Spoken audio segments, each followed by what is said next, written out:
Bali United harus menerima kekalahan saat menghadapi PSS Sleman di laga pembuka Liga 1 Indonesia musim 2023-2024 dengan skor akhir 0-1. Gol PSS Sleman dicetak oleh Ricky Cawor di menit 47, memanfaatkan kesalahan dari pemain Bali United yaitu Brawa Nuri. Nah, kalau kita bicara di luar lah ya, permainan yang dilakukan oleh Bali United menghadapi PSS Sleman, banyak banget yang bertanya kepada aku, "Bang, gimana kualitas siaran pertandingan Bali United menghadapi PSS Sleman?" Nah, kebetulan ini udah 3 kali aku sampaikan, aku sempat langsung masuk ke ruang produksi bola yang ada di Indonesia, diajak saat itu oleh Dirut PT LIB. Aku lihat mulai dari switcher, kemudian monitor dan lain-lain sebagainya. Bagus tayangannya. Namun ketika ditransmisikan, disebarkan agak berbeda. Nah, jadi ya mungkinlah hal itu yang hanya bisa untuk sekarang aku sampaikan. Kita lihat ke depannya bagaimana tentang siaran Liga Indonesia. Nah, aku rasa di laga ini pun ada beberapa elemen-elemen yang cukup baru dilakukan oleh tim produksi tayangan Liga kita. Apa itu? Dari starting line up yang ditampilkan. Itu keren banget loh. Ditampilkan foto, kemudian ada nomor punggung pemainnya lagi. Keren lah pokoknya. Lalu sayangnya foto pelatihnya nggak ada.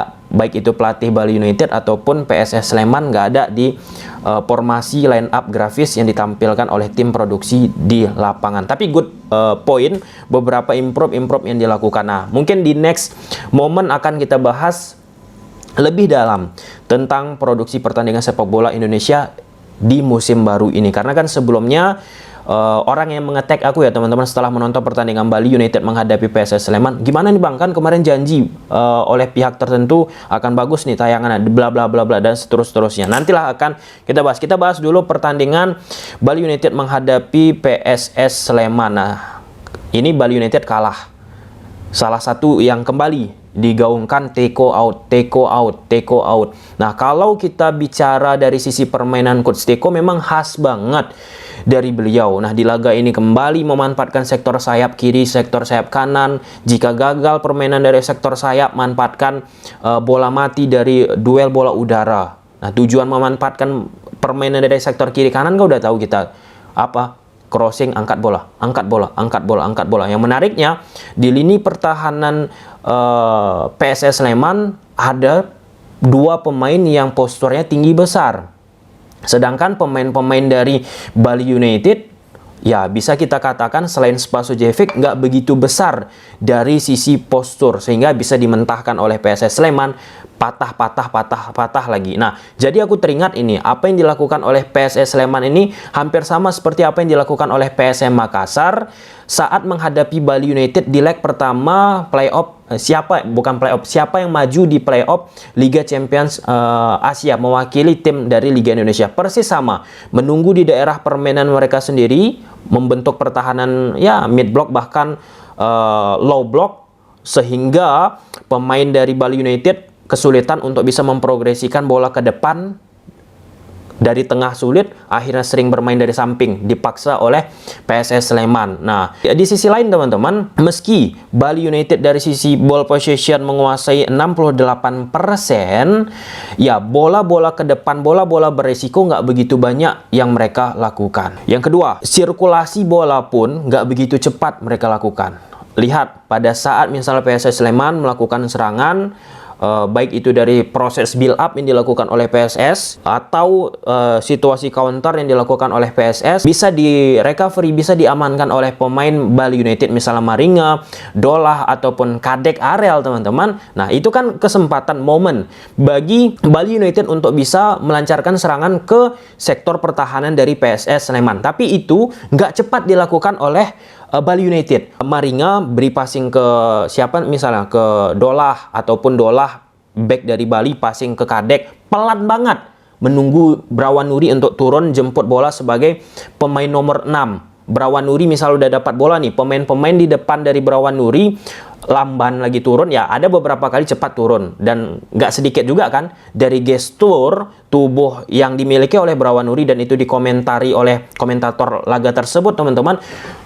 Turun merapat ke posisi Brawanuri karena ada jarak gap, berada posisi pemain Bali United di belakang pemain-pemain PSS Sleman yang membentuk ketika tanpa bola 4-4-2 defense mereka. Nah, akibat situasi itu teman-teman, opsi yang dimiliki oleh Coach Teko nggak banyak akhirnya, sehingga kecenderungan monoton apa yang kita saksikan laga Bali menghadapi PSS, khususnya apa yang dilakukan oleh Coach Teko. Nah, berbanding terbalik dengan apa yang dilakukan oleh PSS Sleman. PSS Sleman ya walaupun bisa kita katakan bermain lebih oportunis, menunggu, dan itu aku rasa untuk sepak bola Indonesia ya nggak salah untuk dilakukan, dan kemarin PSM Makassar di Liga Indonesia musim lalu melakukan hal tersebut dengan sukses, dan itu coba diaplikasikan oleh pelatih PSS Sleman dan berjalan.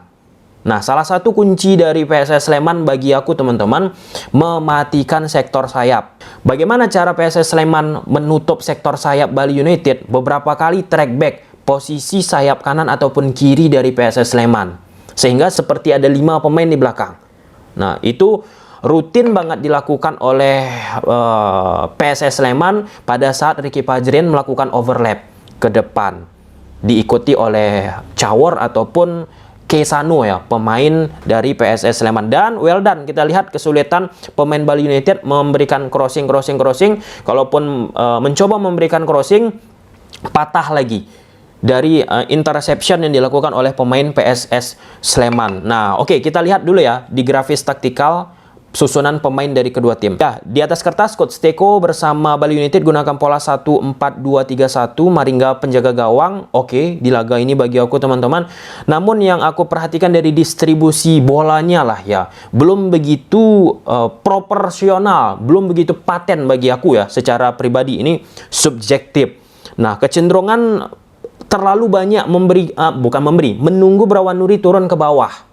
Jadi ya udah mudah nih, udah kebaca apa yang ingin dimainkan oleh Bali United. Kemudian Ardi Idros fullback kanan, Dolah, Kadek, Pajrin 4 back, Saimima berada di sektor tengah membantu Nori, tetapi kecenderungan Nori lebih ke pemain nomor 6, sedangkan Saimima membantu pertahanan dan membantu attacking juga ke posisi depan. Naik turun lah istilahnya teman-teman. Kemudian Nopri sektor kanan, Fripat di sektor kiri, kemudian ada Eberbesa, Spasujevic mati di laga ini, pergerakannya sulit untuk bisa mendapatkan space di saat kita tahu compact defense yang dimainkan oleh PSS Sleman ketika tanpa bola, yaitu dengan menggunakan pola 4-4-2.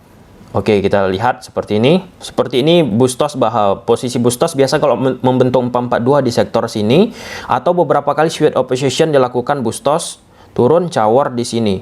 Dan sebaliknya lagi, Bustos masuk, Cawor turun ke belakang, atau rotasi dari sektor sayap kanan ke kiri Cawor, Sano ke kanan. Oke, seperti ini yang dilakukan. Di belakang ada Pintus, Ansanai, 38, Ayub, Thales, Abduh, Cawor, Wahyudi, Kim, Sano. Nah, surprise ya bagi aku, Wahyudi Hamisi di laga ini bagus teman-teman.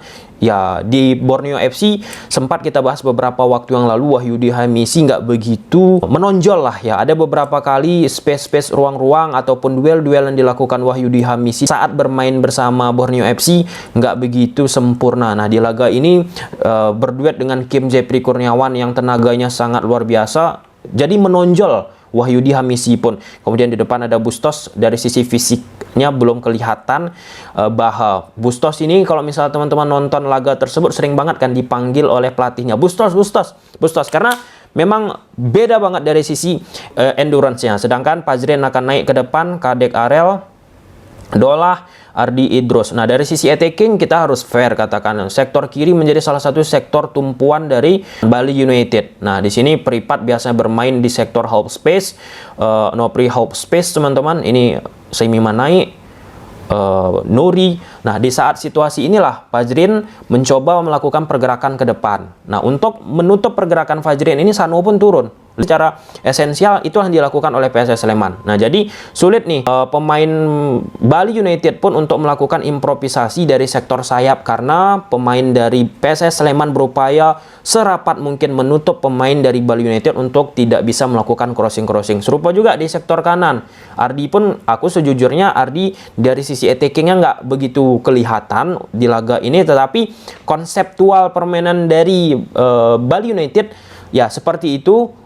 Dari sektor sayap melakukan crossing bisa dipatahkan, dan ini udah berkali-kali kita bahas. Oke, dengan compact defense yang dimainkan oleh PSS Sleman, ya mereka lebih banyak bermain menunggu, kemudian melakukan serangan balik, menunggu melakukan serangan balik, dan memanfaatkan kesalahan dari Bali United. Salah satunya kan terlihat dari proses gol Ricky Cawar, kesalahan dari pemain Bali United, Nuri, di saat pemain dari PSS Sleman kan masih berada di daerah permainan PSS, di samping memang ada tekanan dilakukan oleh Ricky Cawar. Di babak kedua coba dilakukan perubahan dengan oleh Coach Seko dengan lebih banyak memasukkan pemain-pemain cepat. Ya tentu sulit juga karena bentuk defense dari PSS Sleman ini tadi, di saat pemain Bali United tidak cepat memprogresikan bola, otomatis nggak akan merenggang tuh pertahanan dari PSS Sleman, maka nggak akan dapat ruang.